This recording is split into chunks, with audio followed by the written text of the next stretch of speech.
Good morning and happy Sabbath, church.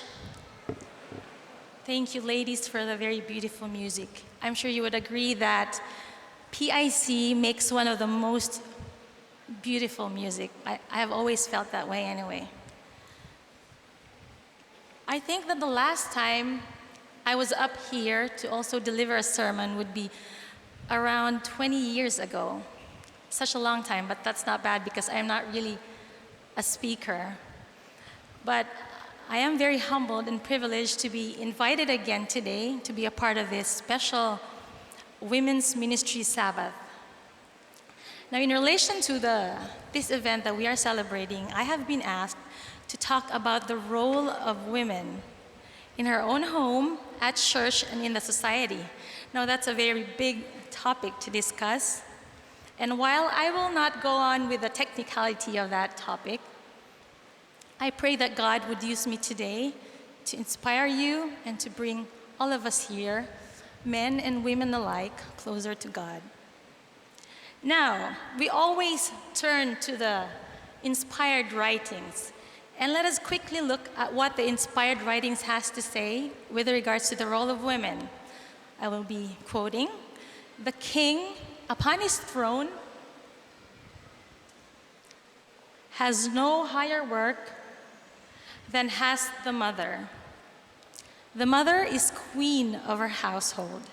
She has in her power the molding of her children's characters, that they may be fitted for the higher, immortal life.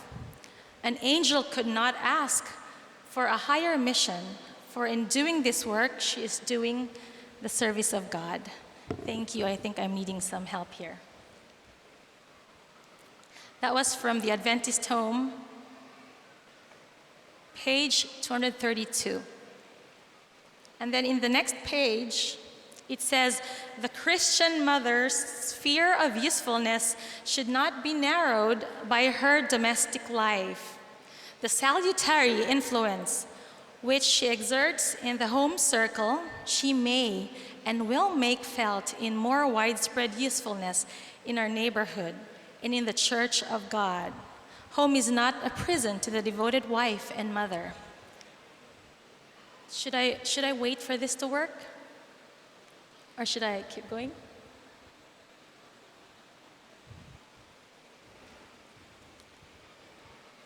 Anyway, the next slide would be farther down, so I'll keep going.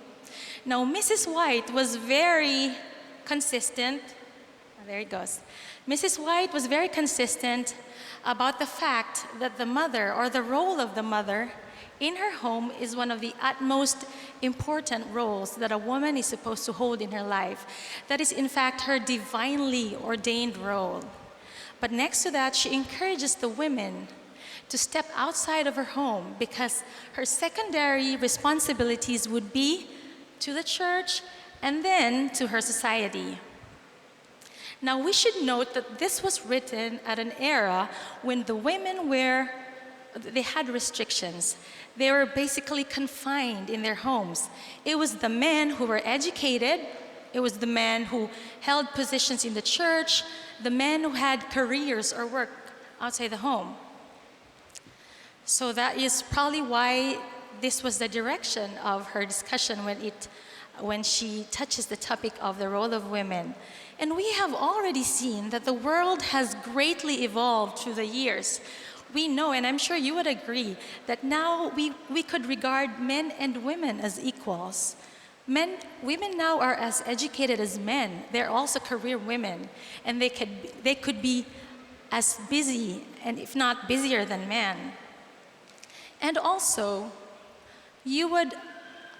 just recently, our church has been divided in the issue of women's ordination.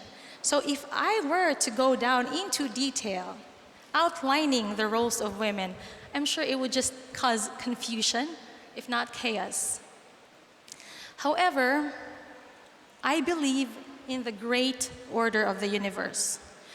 I believe that each individual, even the tiniest microorganism, each creation was specifically designed in order to fulfill a purpose in this world, in the existence of our universe. And the woman is included. Now, I am a frequent traveler. I travel a lot. I get on the plane a lot. In fact, tonight I'm going to be on one. I'm going somewhere.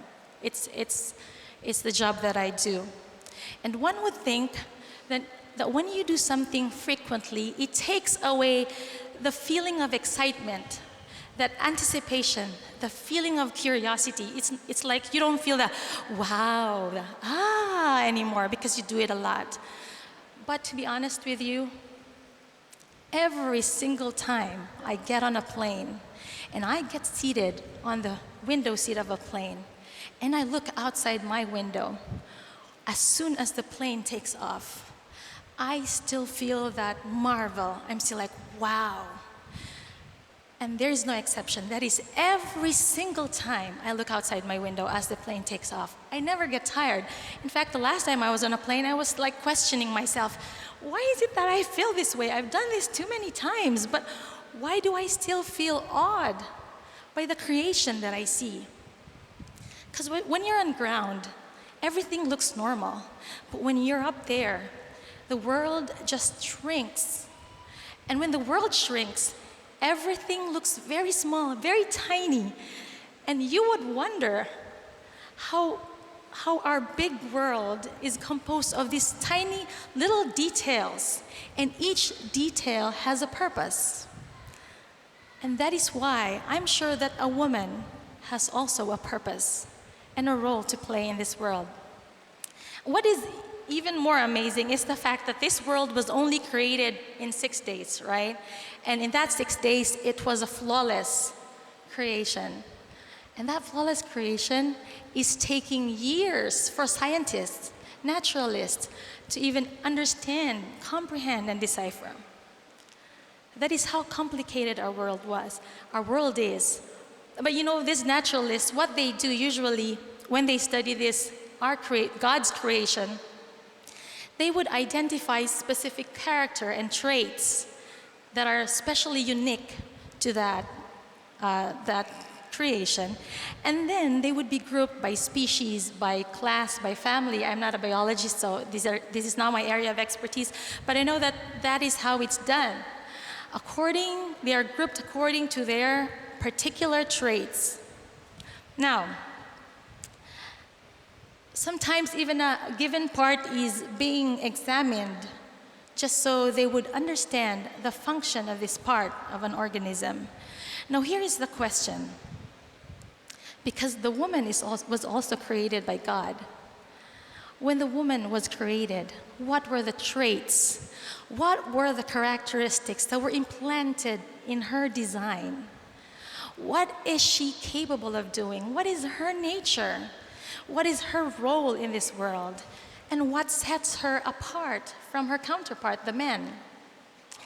This morning, that is where I'd like to put my focus. We would be considering exemplary women in the Bible and try to see the particular characteristics of women.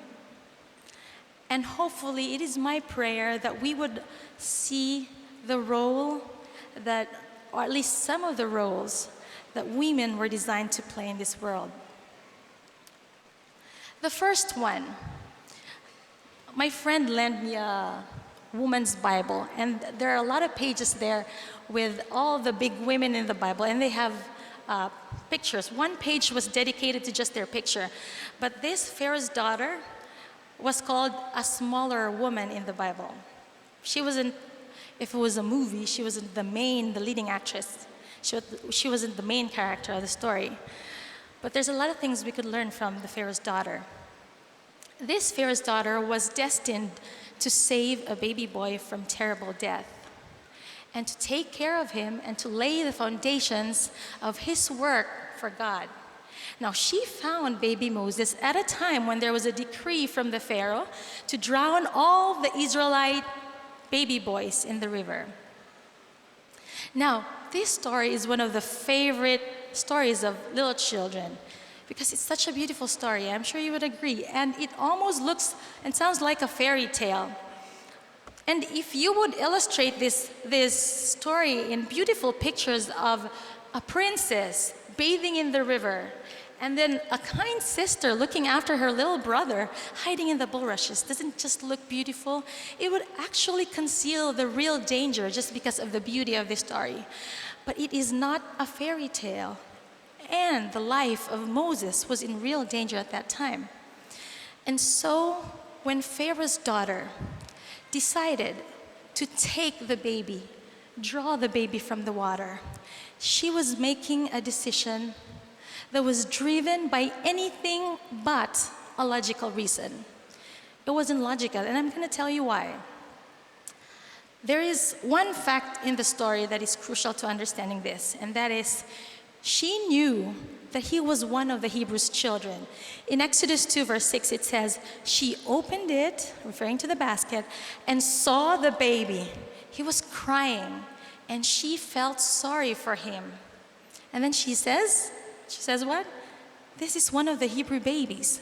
So she knew that he was a Hebrew baby. Now, what is the significance that she knew he was a Hebrew? First, the decree of drowning all the babies was coming from her own father. And next, the decree was intended to save their nation, to protect their nation by eliminating the threat of a possible uprising coming from the Israelites who were apparently growing in number. So they were threatened and they wanted to kill the baby. So it was actually for their nation. And even with these two considerations, she still saved that baby. It was not a rational decision. But why? Why did she do it? Well, the answer is simple. Motherly instinct is often moved by compassion to do something seemingly contrary to logic.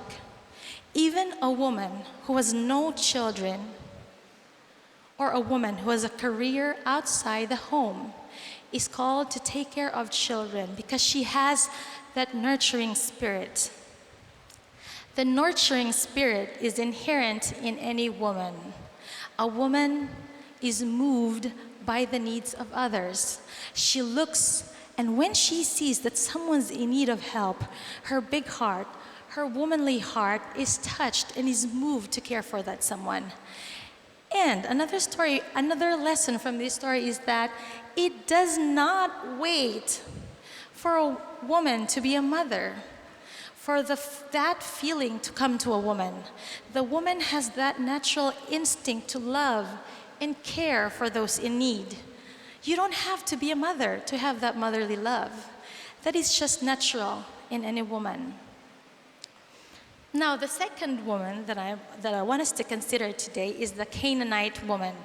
Now, this is a very dramatic story, and I'm sure you all know the story about the Canaanite woman who came to Jesus pleading for the healing of her daughter.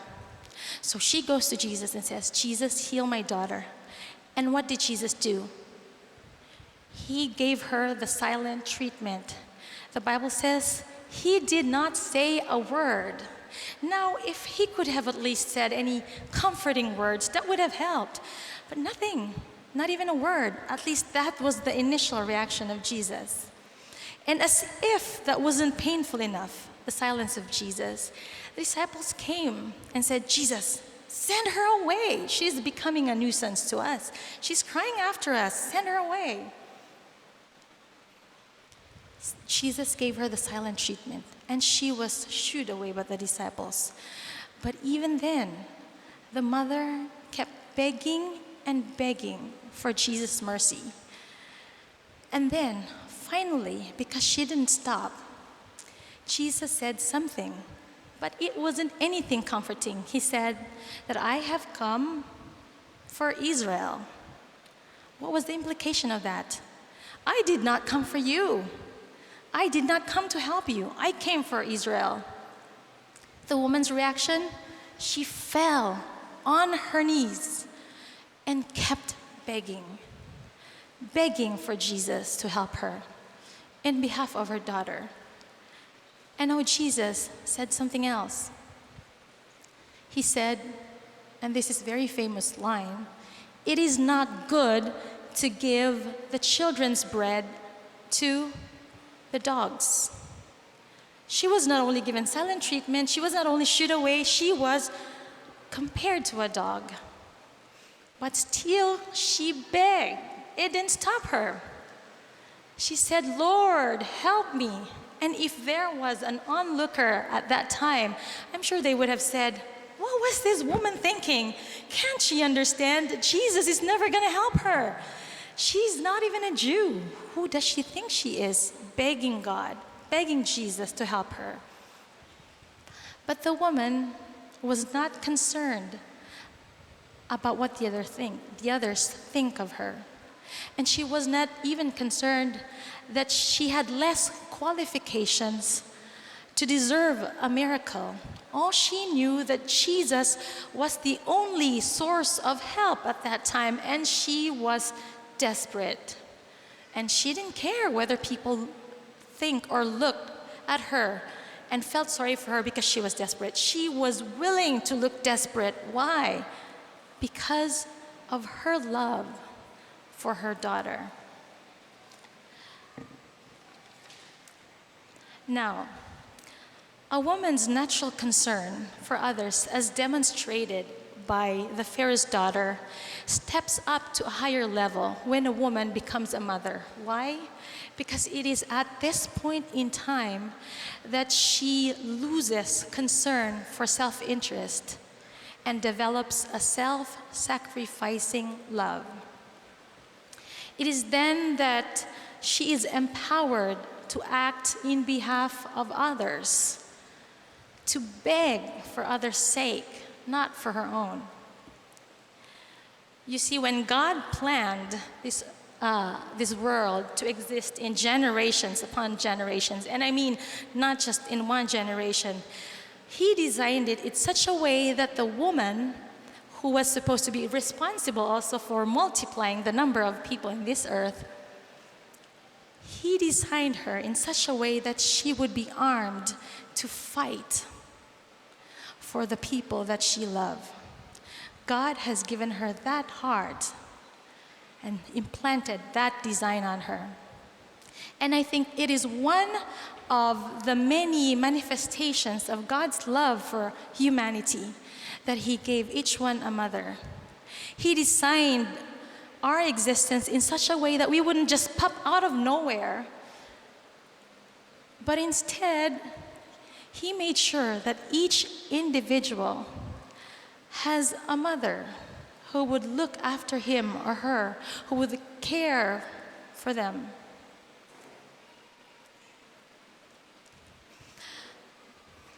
It is very unfortunate that my daughter couldn't be with me today. Actually, we have planned that this sermon would have her sing 2 songs for me. She always does it, but today she ended up in the hospital, and that's very sad. But she could have sang this very beautiful song called "An Angel to Watch Over Me." I wouldn't go through the lyrics of the song, and I'm sure some of you know the song, but it talks about a mother's love, what a mother does from the time the baby's born up to the time that she's grown up, ready to face the world of troubles and problems and challenges. Now we would go to the last woman that we would be considering today, and that is Queen Esther. Now, Queen Esther, what comes to your mind? I'm sure that if you are to imagine the story of Queen Esther, I'm sure a beauty pageant would pop into your mind. Queen Esther was the confidently beautiful with a heart, beauty queen of the Bible times.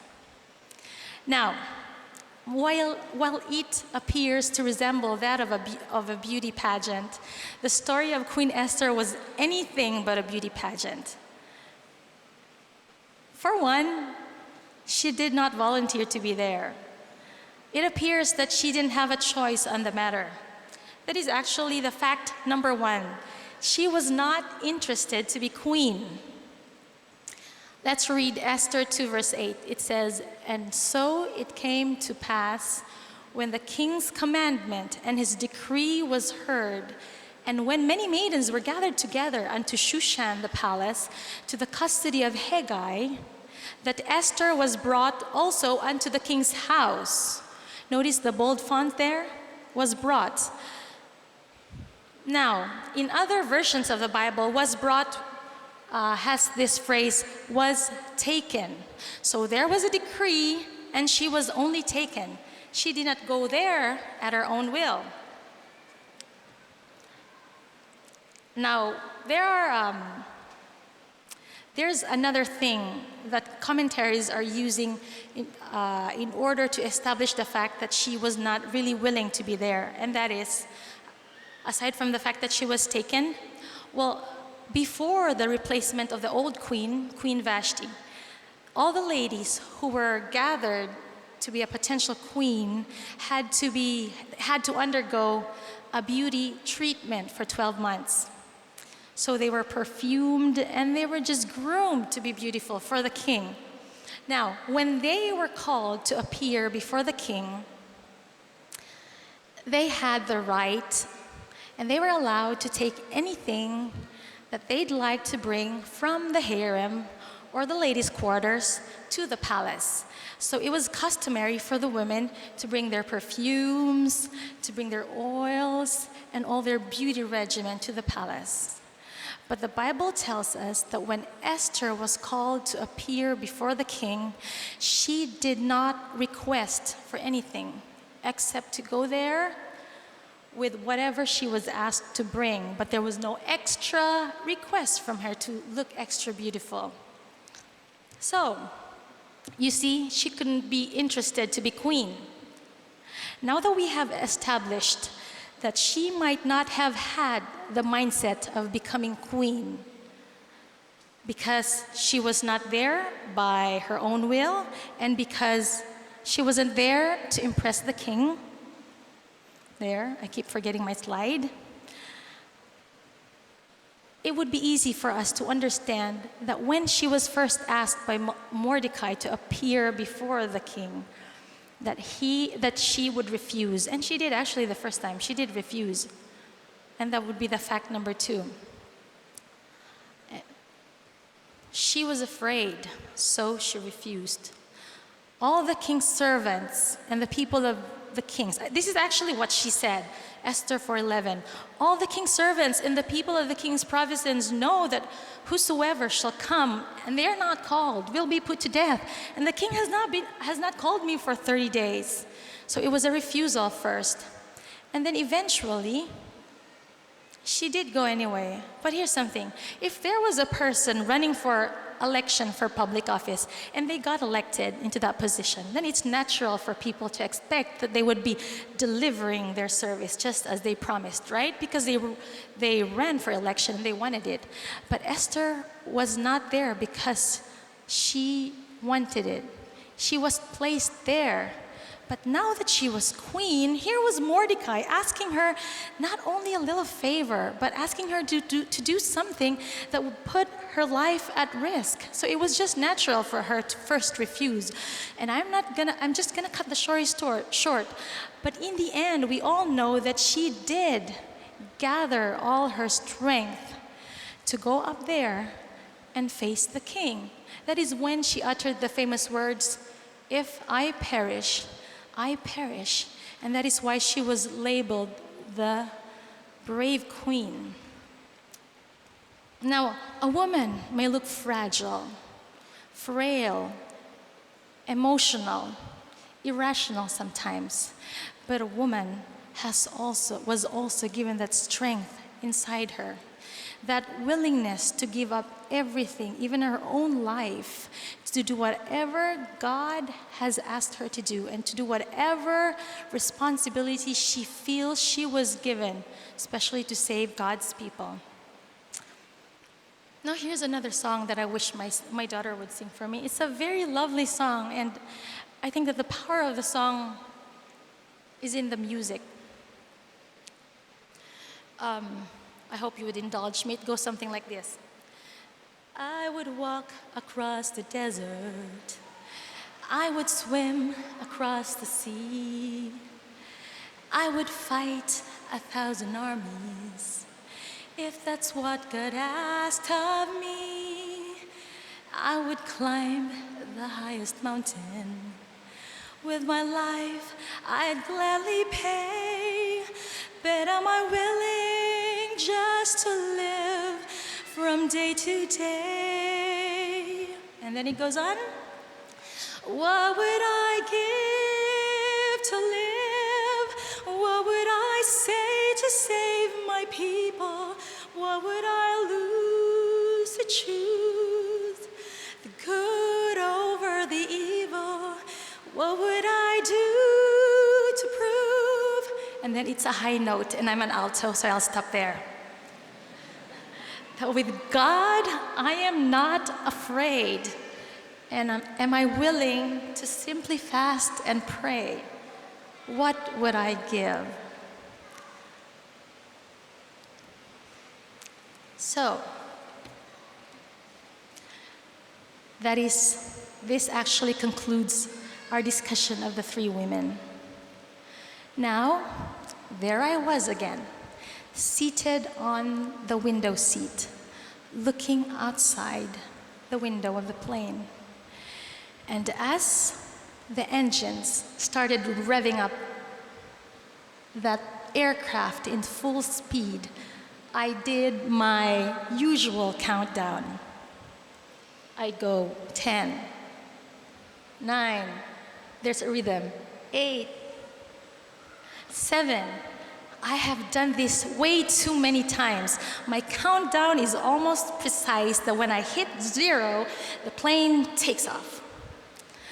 But even then, even with the familiarity of flying, the frequency of flying, as soon as the plane takes off and lifts from the ground, I still marvel. I marvel at the sight of God's creation. Each little detail, each little speck that I see from my window was designed in such a way that it is able to fulfill that purpose that God has designed it to fulfill. So on the 6th day of creation, just before the Creator rested, he stopped and looked and thought, I have created everything that I need, or everything that I want to populate the world. But yet, he says to himself, something is still missing. So he engaged his lovely and loving hands back to work and formed his final masterpiece. And while he was doing that, I could picture him saying to himself, this one is going to have a big heart. This heart will be quick to see the needs of others. This heart will be quick to offer love and care to those in need.